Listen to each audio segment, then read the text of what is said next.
मुंबईमध्ये आज पहिला पाऊस पडला आहे। रिमझिम पाऊस बरसला, पण याच रिमझिम पावसानं मुंबईच्या नालेसफाईचं पितळ उघडं केलंय। मुंबईच्या नालेसफाईची अक्षरशः पोलखोल केलेली आहे।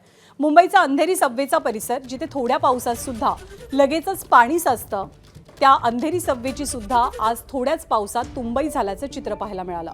पावसापूर्वी सबवे परिसरातनं काढलेला गाळ हा बाजूलाच ठेवला गेला, त्यामुळे एका सरीतच अंधेरी सबवेचा पूल पाण्याखाली गेला। पण पहिल्याच पावसात झालेल्या दुर्दशेनं विरोधकांनी मुंबई मनपाच्या सत्ताधाऱ्यांवरती टीका बरसवली आहे। दरम्यान उपमहापौर संजय घाडी यांनी आज कुर्ला, टिळकनगर आणि चुनाभट्टी परिसरातल्या महत्त्वाच्या नाल्यांची पाहणी करत नालेसफाई योग्य पद्धतीनं करण्याच्या सूचनाही दिल्या।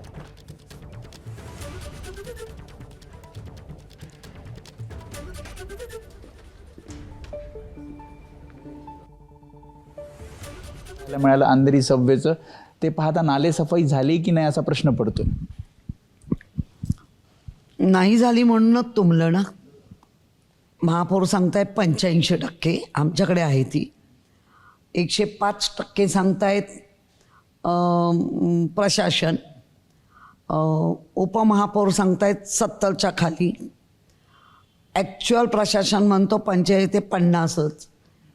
आकडे लावायचं काम करतायत। असे जर ढोंगीपणा करून करत असतील तर काय मुंबईकरांच्या नशिबाला आहे ते आता पाऊस आल्यावरच करणार। 15 ते 20 mm पाऊस जर पडला तरच त्या सबवेची क्षमता आहे। त्यापेक्षा थोडा जरी अधिक पाऊस पडला तर त्या सबवेमध्ये आता क्षमता उरलेली नाही। आणि उड्डाणपुलाच्या बाबतीत तर मी आज त्याची सुद्धा सर्व माहिती घेतली। त्या ठिकाणी उड्डाणपूल करता येईल का म्हणून पाहणी करण्यात आली, परंतु व्यावहारिकदृष्ट्या त्या उड्डाणपुलाची डिझाईन काय त्या ठिकाणी बसू शकत नाही। अधिक IITच्या माध्यमातून दरवर्षी जो त्या ठिकाणी प्रश्न निर्माण होतो त्यावरती सुद्धा तोडगा काढण्यासाठी आता व्यवहार्यता तपासण्यात येत आहे। मुंबई महापालिका जर आपल्याला वाचवायची असेल, या मुंबईला आपल्याला सुरक्षित ठेवायचं असेल तर प्लास्टिकवरती पूर्णपणे बंदी करण्याची गरज आहे आणि ही योग्य वेळ आहे।